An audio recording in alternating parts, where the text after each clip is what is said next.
Copyright disclaimer under Section 107 of the Copyright Act 1976. Allowance is made for fair use for purposes such as criticism, comment, news reporting, scholarship, and research.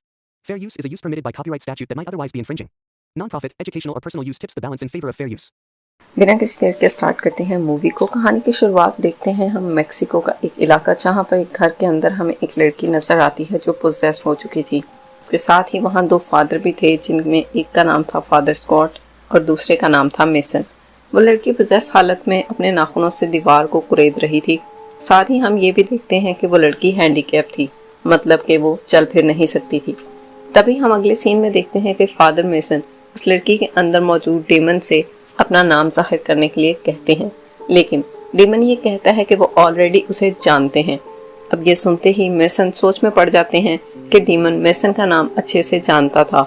वो उन्हें उनके पूरे नाम यानी कि mason Harper कहकर ही बुलाता है। फादर मेसन इस डीमन को उस लड़की की बॉडी को छोड़ने के लिए कहते हैं, लेकिन ये डीमन जो है वो टस से मस नहीं होता। वो उन्हीं के बीच फादर स्कॉट आगे बढ़ते हैं उसे काबू करने के लिए, लेकिन फादर मेसन उसे पीछे बुला लेते हैं, लेकिन वो डेमन स्कॉट को उठाकर फेंक देता है। यानी कि फादर स्कॉट दीवार से टकराते हैं और उनकी वहीं पर मौत हो जाती है। अब वो पोजेस हुई लड़की फादर मेसन के पास आती है और उनके अंदर का डीमन उन्हें ये कहने लगता है कि उसे तो गॉड का एलिट होना चाहिए था, लेकिन वो बहुत ज्यादा डरपोक है और उसके मन में खुद के बिलीफ को लेकर ही बहुत सारे क्वेश्चंस हैं। यानी वह खुद पूरी तरह से श्योर नहीं और डीमन उसको गुमराह करने के लिए कहता है, लेकिन फादर मेसन उसके ऊपर हाथ रख के प्रेयर्स चैंट करने लगते हैं। इस सीन में हमें दिखाया जाता है कि डीमन उस लड़की की बॉडी को छोड़ देता है। उसके बाद वो देखता है कि फादर स्कॉट पूरी तरह से खत्म हो चुके हैं। अब उसके बाद फादर गैब्रियल की कॉल आती है। वो फादर मेसन से ये पूछते हैं कि क्या उन्होंने सक्सेसफुली एग्जॉर्सिज्म कर लिया है, जिस पर फादर मेसन उन्हें बताते हैं कि एग्जॉर्सिज्म के दौरान फादर स्कॉट की मौत हो चुकी है। ये सुनकर गैब्रियल उन्हें कुछ बताता है, लेकिन वो उन्हें ये भी कहता है कि वो बात उनके बीच रहनी चाहिए। मतलब आज उनके 6 एग्जॉर्सिज्म मारे गए हैं। ये सुनकर मेसन हैरान रह जाता है, यानी यहाँ पर बहुत कुछ हो रहा था। नेक्स्ट सीन में हम देखते हैं मेसन को, जो घर जाने के लिए बैठा था। वो उसी एग्जॉर्सिज्म के बारे में सोच रहा था। तभी एक आदमी उसे नजर आता है। वो आदमी बिल्कुल उसके फादर एग्नेस जैसा दिख रहा था। सीन में हम देखते हैं कि वो आदमी ब्रिज पर चढ़कर वहां से कूदने लगता है, लेकिन मेसन उसे रोकने की कोशिश करते हैं। इतनी ही देर में वो वहां से कूद जाता है और नीचे देखते हैं तो उसे वहां पे कोई भी नजर नहीं आता। इसी दौरान वहां पर उसे लेने के लिए उसकी बचपन की फ्रेंड टैनिस आई थी। टैनिस असल में एक साइकेट्रिस्ट थी। इसके बाद फादर मेसन उसके साथ घर के लिए निकल जाते हैं। वो रास्ते में उससे कुछ बात करने की कोशिश भी करती हैं, लेकिन मेसन बिल्कुल खामोश रहते हैं। टैनिस पूछती है कि क्या यहाँ पर लौट कर आना एक बुरा आइडिया है। दरअसल यहाँ हमें पता चलता है कि मेसन अपने हाउन टाउन में काफी सालों बाद आए थे और टैनिस को लग रहा था कि शायद इसी वजह से वो यहाँ पर कंफर्टेबल नहीं। लेकिन यहाँ पर मेसन उन्हें बताते हैं कि गुमसुम रहने की वजह ये नहीं। वो बताता है कि उसके लिए ये गुजरे 24 घंटे बहुत अजीब थे। वो उसे बताता है कि अभी टैनिस ने जब उसे पिकअप किया, उससे पहले उसने अपने फादर को देखा। फादर मेसन की बात सुनकर जवाब देती है कि वो तो पहले ही खत्म हो चुके हैं, शायद उसने सिर्फ उन्हें ब्रिज से कूदते हुए इमेजिन किया। लेकिन तभी फादर मेसन कहते हैं कि ऐसा कुछ भी नहीं है, आखिर उसके साथ अच्छा हो या बुरा। खैर उनकी बातों से हमें पता चलता है कि फादर मेसन का बचपन इस जगह पर काफी ज्यादा बुरा था। उसके साथ बहुत ज्यादा टॉर्चर किया जाता था और मेसन के लिए यहाँ पर लौट कर आना एक ट्रॉमे से कम नहीं। यहाँ पे हमें ये भी पता चला था कि टैनिस मेसन का पहला प्यार भी थी और यहाँ पर टैनिस मेसन के लिए कुछ फील भी करती थी, यानी वही प्यार वाली फीलिंग्स। वो बहुत ज़्यादा खुश थी कि फादर मेसन वापस लौट आए हैं, लेकिन मेसन को यहाँ पर आकर कुछ भी अच्छा नहीं लगता। इसके बाद वो घर आते हैं, जहाँ पर टैनिस उसे फील करवाती है कि वो आज भी उसे चाहती है। लेकिन तभी मेसन और बहुत ज़्यादा डिस्टर्ब था, वो इन सब के बारे में नहीं बात करता। उसका पास्ट उसके आगे आ जाता है, इसी वजह से उन दोनों के बीच में बहस हो जाती है। हम देखते हैं कि टैनिस परेशान होकर वहां से चली जाती है और शाम को मेसन एक सुपरमार्केट जाता है, जहां से वो अपने लिए एक वाइन खरीदता है और बाहर निकल आता है। तभी उसे दोबारा से उसके फादर एग्नेस दिखाई देते हैं। अब उन्हें देखकर उसे अपने पास्ट के फ्लैशबैक्स आते हैं और हम देखते हैं कि उसके फादर बहुत ज्यादा टॉर्चर किया करते थे, वो भी सिर्फ रिचुअल के नाम पे। वो गॉड के लिए अपने बेटे को एक वेसल बनाना चाहते थे ताकि गॉड इस दुनिया में आ जाएं। नेक्स्ट सीन में हम देखते हैं कि टैनिस मेसन के पास आती है, जिसके बाद वो फिर से बात करने लगते हैं। मेसन उसे अपने कल के बारे में माफ़ी मांगता है, जिसके बाद मेसन उसे बताता है कि वो बहुत ज़्यादा टफ सिचुएशन से गुजर रहा है, उसके लिए ये सब फेस करना बहुत मुश्किल है। उसे बताता है कि वो अपने फादर को दोबारा देख चुका है, मतलब कि उसके फादर का बार बार नजर आना उसे बहुत ज्यादा हॉन्ट कर रहा था। होने की वजह से उसकी बुरी यादें बार बार ट्रिगर होती हैं। टेनिस उसे बताती है कि उसके फादर इस तरह से बार बार जो नजर आ रहे हैं शायद ये उसके गिल्ट की वजह है, लेकिन फादर मेसन उसे कहते हैं कि उसे किसी भी चीज का गिल्ट नहीं है क्योंकि उसने कुछ भी गलत कभी नहीं किया। मेसन को लगता है कि शायद वो अपने फादर की मदद कर सकता है। दरअसल मेसन को ऐसा महसूस होता था कि शायद उसके पिता पोजेस्ड थे और यही पोजेस्ड वाली चीज उनके अंदर की चीजें उनसे करवाती थी। लेकिन टेनिस उसे ये कहती है कि उसके फादर को स्किज़ोफ्रेनिया था और स्किज़ोफ्रेनिया एक ऐसी कंडीशन होती है जिसके अंदर इंसान खुद से चीज़ें इमेजिन करने लगता है, यानी वो चीज़ें जो रियल लाइफ में कभी नहीं होती उन्हें भी वो यहाँ पे एक्सपीरियंस करता है, या फिर हर वो चीज़ जो किसी न किसी चीज़ का या गॉड का हिंट मानता है। उसे समझ नहीं आती कि हकीकत क्या है और इमेजिनेशन। नेक्स्ट सीन में हम देखते हैं कि टेनिस को एक कॉल आती है जो हॉस्पिटल से थी। वो कॉल एक पेशेंट के बारे में थी जिसका नाम स्टैन था। स्टैन बहुत सारी चीजें हेलुसिनेट कर रहा था। टेनिस उससे पूछती है कि उसने क्या हेलुसिनेट किया, जिस पर वो बताता है कि उसने अपने आप को ब्रिज के नीचे सोया हुआ देखा जहाँ कोई ब्रिज से नीचे कूद रहा था। ये सारी बातें उस डॉक्टर को बता रहा था। तभी टेनिस वहाँ से चली जाती है, लेकिन वो दोबारा मेसन से बात करने आती है। टेनिस उस पेशेंट के पास पहुँच जाती है और उसे कहती है कि एग्जैक्टली आखिर उसने देखा क्या। तभी वो उसे बताता है कि उसने एक आदमी को ब्रिज से नीचे कूदते देखा और नीचे गिरने के बाद उस आदमी के जिस्म के बहुत सारे टुकड़े हो गए, लेकिन थोड़ी ही देर बाद में वो दोबारा से ठीक हुआ और चलने लगा। टेनिस को समझ नहीं आती कि ये किस बारे में बात कर रहा है। तभी उसका पेशेंट उसे बताता है कि बाइबल में हेलुसिनेशन के चैप्टर 4 में मेंशन किया गया है कि गॉड ऊपर से आएंगे और जीसस क्राइस्ट को दोबारा से जिंदा करेंगे। इसका मतलब ये है कि दुनिया खत्म होने के करीब है। ये सुनकर टेनिस थोड़ी सोच में पड़ जाती है कि आखिर ये पेशेंट कहना क्या चाहता है। नेक्स्ट सीन में हम मेसन को देखते हैं जिसके पास ग्लेन आता है जो उसके टाउन का पुलिस ऑफिसर था। वो मेसन को बचपन से जानता था और उससे पूछता था कि उसे कैसे पता चला कि वो वापस आ गया है, जिस पर उससे बताता है कि ये सब तो उसके फादर एग्नेस ने उन्हें बताया है। और मेसन थोड़ा चौंक जाता है क्योंकि उसके फादर तो कब के खत्म हो चुके थे, लेकिन ग्लेन उसके फादर को अपनी कार में बिठा कर लाया था। सीन पूरा एक अजीब सी मिस्ट्री बन जाता है और मेसन को कुछ भी समझ नहीं आता। खैर हम भी यहाँ पे कुछ समझ नहीं पाते। ग्लेन उसे बताता है कि उसके फादर हाईवे के दरमियान में उसे मिले। ग्लेन उसके फादर को जिंदा देखकर हैरान रह गया था और ये भी उसे कंफर्म नहीं कि ये उसके फादर ही हैं या फिर कोई और, लेकिन फिलहाल प्रोटोकॉल को फॉलो करना तो जरूरी था। मेसन के फादर को मेसन के साथ ही रहना पड़ेगा। मेसन इनकार कर देता है, लेकिन ग्लेन उस पर जोर डालता है कि उसके फादर को वहीं पर छोड़कर वो चला जाता है। ग्लेन के जाने के बाद एग्नेस जो होता है वो मेसन से कहता है कि वो हमें ढूंढ रहे हैं, अगर हम उसे मिल गए तो हम सभी मारे जाएंगे। लेकिन मेसन को तो अपने फादर की बात समझ में ही नहीं आती। बहुत ज्यादा पहले से कंफ्यूज हो रखा था कि उसके खत्म होने वाले फादर वापस से कैसे आ सकते हैं। मेसन अपने फादर को अंदर लेकर जाता है जहाँ पर एग्नेस बहुत ज्यादा डरा हुआ था। वो बार बार खिड़की से बाहर देख रहा था जैसे कि कोई आने वाला हो। मेसन उससे कहता है कि वो उसे बताए कि आखिर हो क्या रहा है। वो उसकी मदद करना चाहता है। मेसन कहता है कि जो पास्ट में हुआ वो उसकी गलती नहीं थी, बल्कि उसने ये सब डीमन के इन्फ्लुएंस में आकर किया था। मेसन को आज भी ऐसा लगता था कि उसके फादर शायद पोजेस्ड हुए थे, तभी वो उसको टॉर्चर करते थे। नेक्स्ट सीन में हम देखते हैं कि ग्लेन के रास्ते में एक आदमी आता है और उस आदमी के हाथ में एक गन भी थी। ग्लेन उस आदमी को अच्छे से जानता था, लेकिन यहाँ पर ग्लेन बाहर आता है, गाड़ी से बाहर आता है। तभी वो लोग ग्लेन से एंगस के बारे में पूछते हैं कि एंगस कहाँ पर है, लेकिन वो एंगस के बारे में उन्हें कुछ भी नहीं बताता। बाद में वो लोग उसे शूट करते हैं और जान से मार डालते हैं। यहाँ हमें पता चला था कि मामला बहुत ही ज्यादा सीरियस था, यानी एंगस बिल्कुल सच बोल रहा था। इसके बारे में उसने ग्लेन को भी पता था। ये सारी चीजें एंगस से जुड़ी थी, लेकिन कैसे ये हम आगे देखेंगे। इसके बाद हम अगले सीन में देखते हैं टेनिस को, जो मेसन से कांटेक्ट करने की कोशिश कर रही थी। इसी दरमियान वो ग्लेन की कार को देखती है, जिसके अंदर ग्लेन की जगह वही आदमी बैठा था, जिसे देखकर वो चौंक गई थी। उसके बाद वो इस चीज की कंप्लेंट करने के लिए पुलिस स्टेशन जाती है। रात के टाइम में हम मेसन के घर के बाहर एक पीओवी देखते हैं जैसे कोई मेसन के घर की तरफ नजर रख रहा हो। अब घर के अंदर मेसन अपने फादर को नहलाने की कोशिश करता है। तभी वो देखता है कि उसके जिस्म पर बहुत ज्यादा निशान बने हैं, जो बहुत ज्यादा अजीब तरीके से थे, बिल्कुल किसी अल्फाबेट की तरह। ये देखकर वो उसे बताने लगता है कि जो कुछ भी हुआ था, जो रिचुअल्स थे, वो सब चीजें वो बेकार थी और वो शुरुआत से ही कोई ना कोई उसे ट्रिक कर रहा था, यानी शायद से कोई शैतानी पावर। अगले सीन में हम देखते हैं कोई चीज थी जो बाहर से उन्हें नोटिस कर रही थी। अब अगले सीन में हम मेसन के घर के अंदर देखते हैं कि वो आ चुकी है। मीनवाइल हम टेनिस को देखते हैं जो डिटेक्टिव लेस्टर को ग्लेन की गाड़ी के बारे में बताती है। अगले दिन मेसन फादर गैब्रियल को वॉइस नोट भेजता है ताकि वो उसे कॉल करें।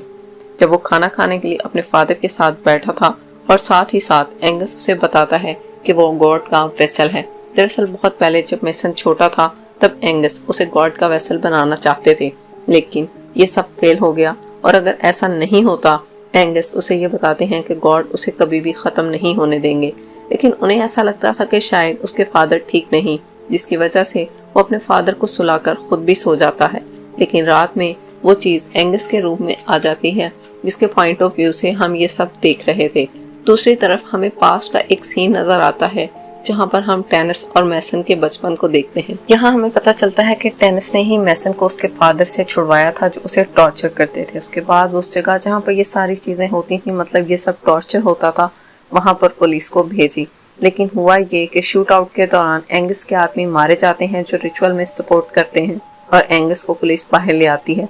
लेकिन एंगस उन पर गन तानता है, लेकिन पुलिस वाले उसे भी मारकर ख़त्म कर देते हैं और यहाँ पर हमें पता चलता है कि एंगस भी मारा गया था। लेकिन अब वो दोबारा फिर से वापस आ चुका है और ये सारी चीज़ें मेसन अपने ख्वाब में देख रहा था।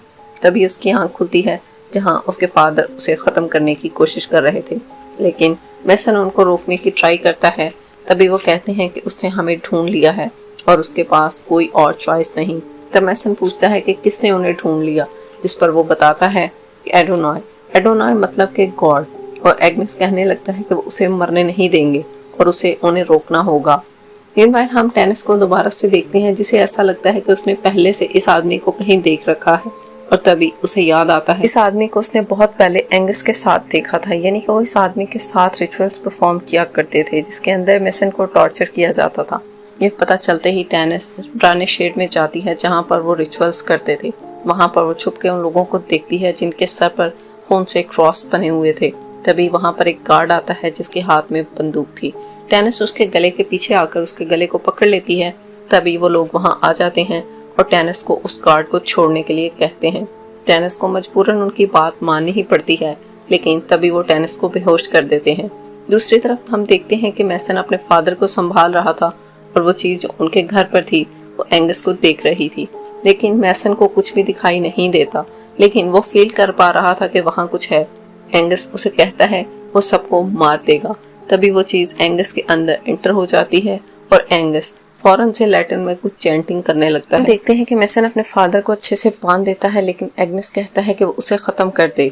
मेसन उसकी बात पर ध्यान नहीं देता और इसी बीच एंगस के अंदर से एक सफ़ेद रोशनी बाहर आने लगती है, मतलब कि एंगस की तमाम बातें सच थीं, लेकिन ये रोशनी मेसन नहीं देख पाता। उसके बाद अगले सीन में हम देखते हैं मेसन ग्लेन को कॉल करके सारी बातें बताता है कि एग्नेस के साथ कुछ तो गलत है। तभी वो उससे पूछता है कि वो कहाँ है, जिस पर वो उसे सब कुछ बताता है।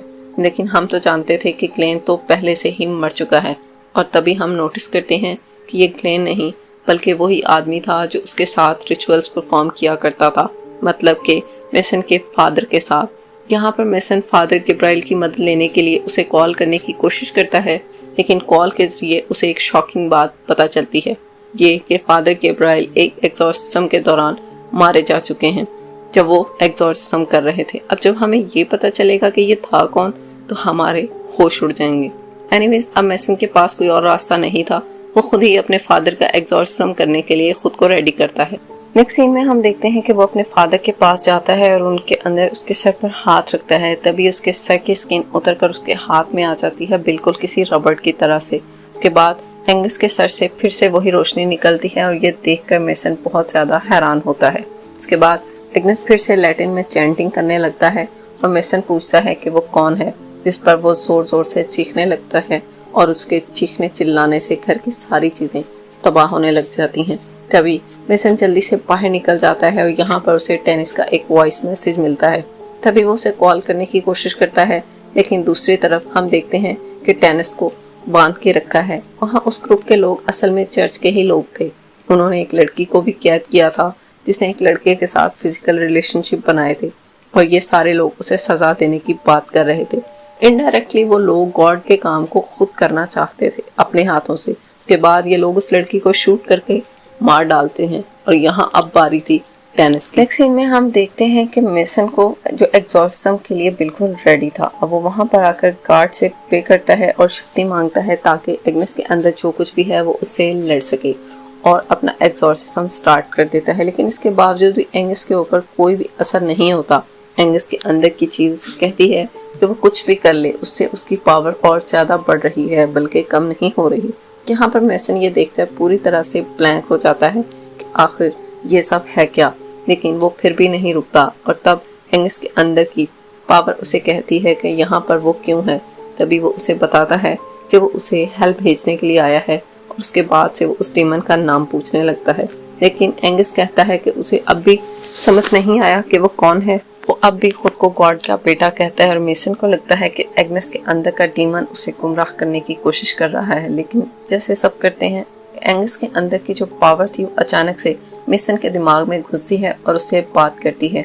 वो उसे कहती है मेसन को चुन लिया है, और मेसन के फादर बचपन से ही उसे प्रिपेयर कर रहे थे, मतलब वो रिचुअल जो वो करते, जो टॉर्चर उसे किया जाता ताकि वो इस सब के लिए प्रिपेयर हो सके। मेसन इस बात को समझ तो नहीं पाता कि किस चीज़ की प्रिपरेशन की बात हो रही है। तभी वो पावर उसे कहती है कि ये प्रिपरेशन आज के लिए ही थी और आज ही वो दिन है। वो पावर उससे कहती है कि उसने उसके फादर एग्नेस को अबैंडन कर दिया, जिस तरह से वो पावर अबैंडन हुई थी जिसे ह्यूमैनिटी ने किया। तभी सारी चीज़ें सनसनी बनाने लगती हैं।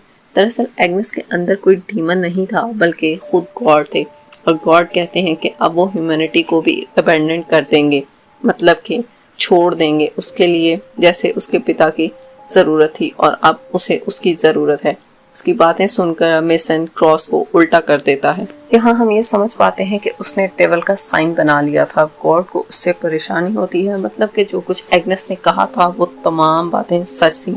गॉड ह्यूमैनिटी को ख़त्म करना चाहते थे क्योंकि वो इस दुनिया से बहुत ज़्यादा नाराज़ थे। यानी जो इंसान यहाँ पर गुनाह कर रहे थे, नेचर के साथ खिलवाड़ कर रहे थे, इसकी वजह से वो इन सब से नाराज़ थे। गॉड कहते हैं ह्यूमैनिटी डेविल के कंट्रोल पर चल रही है। यहाँ पे सारी चीज़ें हमें समझ आ जाती हैं। जो एग्नेस था वो पहले से ही गॉड का वेसल था, और वो मेसन को भी गॉड का वेसल बनाना चाहता था, यानी एक परफेक्ट वेसल।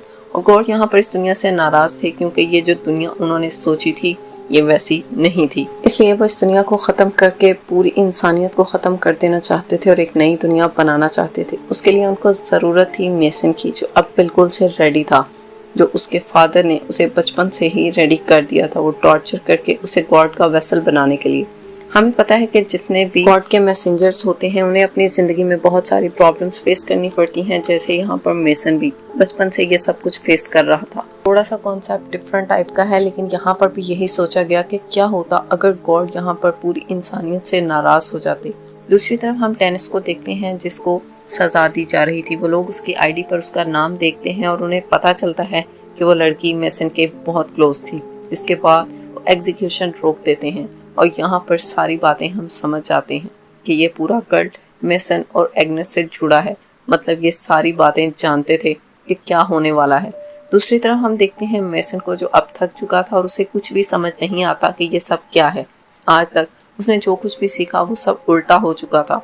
तभी उसके पास एक हैरान कुन तौर पर लूसीफर आ जाता है, और लूसीफर यहाँ आता है क्योंकि मेसन ने उसे खुद बुलाया। हालांकि वो उसे बुलाना नहीं चाहता था, लेकिन जब उसने क्रॉस को उल्टा किया तब उसने लूसीफर को इनडायरेक्टली समन कर दिया। लूसीफर मेसन से बात करता है और उसे बताता है कि गॉड पूरी इंसानियत को ख़त्म करना चाहते हैं। यहाँ पर हमें ये पता चलता है कि मेक्सिको के अंदर जो डीमन था शुरू में वो कोई और नहीं बल्कि लूसीफर खुद था, इसीलिए वो यहाँ पर मेसन का पूरा नाम जानता था। अब लूसीफर शुरू से ही इन सब चीज़ों के बारे में उसे वार्न करना चाहता था, और साथ ही साथ एग्जॉर्सिज्म के दौरान शुरुआत में जो 6 प्रीस्ट मारे जाते हैं वहाँ पर भी उनके पीछे लूसीफर का हाथ था, और लूसीफर ने इसलिए ऐसा किया था ताकि मेसन का गॉड के ऊपर से फेथ ख़त्म हो जाए और वो उसे अपनी साइड पर ले आए, क्योंकि यहाँ पर गॉड जो थे वो उसे अपना वेसल बनाना चाहते थे। पर क्या डेविल अच्छा था? उसके अंदर भी तो उसका अपना फ़ायदा था। वो मेसन के जरिए गॉड को डिफीट करना चाहता था। एटलीस्ट यहाँ पर रोक सकता था। लूसीफर मेसन को मैनिपुलेट करने की कोशिश करता है और फिलहाल मेसन उसके मैनिपुलेशंस में नहीं आता, वो उसे भेज देता है और बदले में दोबारा से उसके बाद उसके घर में वही आदमी आता है जिसने क्लैन को ख़त्म किया था। दरअसल इस आदमी का नाम प्यू था और यहाँ पर ये आदमी भी गॉड की तरफ से ही था। बचपन में मेसन को टॉर्चर करते टाइम ये उसके फादर के साथ होता था और उस पर तभी गन तान देता है, लेकिन मेसन को ये बात पता थी कि वो ऐसा नहीं कर सकता क्योंकि रिचुअल्स के लिए उन्हें उसकी ज़रूरत थी, इसलिए वो उसे कभी भी ख़त्म नहीं करेगा। वो मेसन को एक चांस देता है और प्यू को मारकर वहाँ से भागने की कोशिश करता है, लेकिन प्यू और उसके आदमी उसका पीछा करते हैं, जिसके मेसन बचते बचाते एक शॉप पर आता है और वहाँ पर एक इमरजेंसी नंबर डायल करता है, लेकिन शॉप ओनर भी उनके साथ मिला था, वो उल्टा उसे मारकर बेहोश कर देता है। अगले सीन में हम देखते हैं कि मेसन को एक विजन आता है जिसके अंदर मेसन को लूसीफर एक डैगर देता है ताकि उससे वो गॉड को रोक सके। जिसके बाद मेसन की आंख तो खुलती है और डैगर उसके हाथ में था, साथ साथ वहाँ पर डेनिस भी बंधी थी, इसलिए वो इस डैगर को डेनिस को दे देता है। वो इस कल्ट के लोगों को मेसन अब उस कल्ट के लोग मेसन को ले आते हैं और उससे अपने सिंस को कन्फेस करने के लिए कहते हैं। हम देखते हैं कि सारी चीज़ें वाजिया हो रही थी, रिचुअल भी सही हो रहा था और ये लोग मेसन के हाथ पर कील ठोकते हैं जैसे कि जीसस क्राइस्ट के साथ किया गया था और उसे बचपन की तरह टॉर्चर करने लगते हैं। टॉर्चर करते वक्त वो उसे सारे सिंस कन्फेस करने के लिए कहते हैं, लेकिन वो ऐसा नहीं करता। लेकिन तभी वो लोग उसके दोस्त यानी कि डेनिस पर गन तानते हैं, जिसे देखकर वो वैसा ही करने लगता है जैसा वो उसे कहते हैं। तो अपने सारे सिंस को कन्फेस करता है और उसके बाद उसे वहां से निकाल दिया जाता है। उसके सर पर एक कट लगाकर एक क्रॉस भी बनाया गया था और अब वो बिल्कुल से तैयार था गॉड को अपने अंदर समन करने के लिए। यहाँ हमें पता चलता है कि जो वेसल था वो मेन तो एग्नेस ही था, लेकिन मेसन यहाँ पर एक दूसरा वेसल था जो एग्नेस को समन करेगा यानी गॉड को, जिसके बाद वो उसे एक जगह पर ले जाते हैं जहाँ एक ताबूत रखा था, वहीं से गॉड हमारी दुनिया में आने वाले हैं और वो लोग उसे गॉड को अपने अंदर समन करने के लिए कहते हैं। वो गॉड को समन भी करता है। इसके बाद गॉड वहाँ पर आते हैं, जिसे देखकर एक आदमी आगे आ जाता है, लेकिन गॉड की फोर्स इतनी ज्यादा थी कि वो उनके सामने ही मारा जाता है। जब वहाँ पर गॉड आ जाते हैं तो सबके सब लोग मारे जाते हैं, यानी कि वो पावर बिल्कुल भी झेल नहीं पाते। वहाँ पर बस मेसन ही ऐसा था जो बिल्कुल ठीक था। फाइनली जब गॉड वहाँ पर आते हैं तो मेसन गॉड पर एग्जॉर्सिज्म करने की कोशिश करता है, वो भी उल्टे तरीके से यानी कि लूसीफर के नाम से। और यहाँ पर लूसीफर के नाम से गॉड को थोड़ी प्रॉब्लम होती है, लेकिन वो अपनी ताकत का इस्तेमाल करके उसे गिरा देते हैं। दूसरी तरफ हम देखते हैं डेनिस अपने आप को उस डैगर से आज़ाद करती है और एक आदमी को मार डालती है, जिसके बाद वो आगे बढ़ती है और गन उठाकर गॉड पर गोली चलाने लगती है, लेकिन वो उनका कुछ भी नहीं कर सकती। उसके बाद वो गॉड को उस डैगर से स्टैब करने लगती है, लेकिन गॉड उसे ही दूर फेंक देते हैं। सीन में हम देखते हैं इस डैगर को मेसन उठाता है और गॉड को स्टैब करने लगता है। गॉड पर काम भी कर रहा था, लेकिन तभी वहाँ पर लूसीफर आता है और मेसन को पता था कि फिलहाल लूसीफर और गॉड दोनों ही उसके लिए खतरनाक हैं, इसलिए मेसन लूसीफर को उसी के डैगर से स्टैब करता है। एक टाइम पर लूसीफर खुद एंजल था और तभी गॉड का सन था, इसलिए वो डैगर उस पर काम करता है और उसे हेल भेज देता है। उसके बाद वो सीधा गॉड को स्टैब करता है और उन्हें भी हेवन भेज देता है। पर यहाँ पर हमें पता चलता है कि वो किसी को भी नहीं चाहता था, उसका मेन मकसद था इंसानियत को बचाना। देखा जाए तो गॉड और डेविल इनडायरेक्टली दोनों ही इस दुनिया को ख़त्म करना चाहते थे। तभी गॉड के अंदर का जो एक जर्रा था, जिसे हम अंश कह सकते हैं, वो एग्नेस की बॉडी को छोड़ देता है। यहाँ पर एग्नेस अपने बेटे से माफ़ी मांगता है क्योंकि वो तो बहुत पहले ही ख़त्म हो चुके थे। इसके बाद में वो फिर से ख़त्म हो जाते हैं। मेसन डेनिस का हाथ थामता है और दोनों वहाँ से निकल जाते हैं।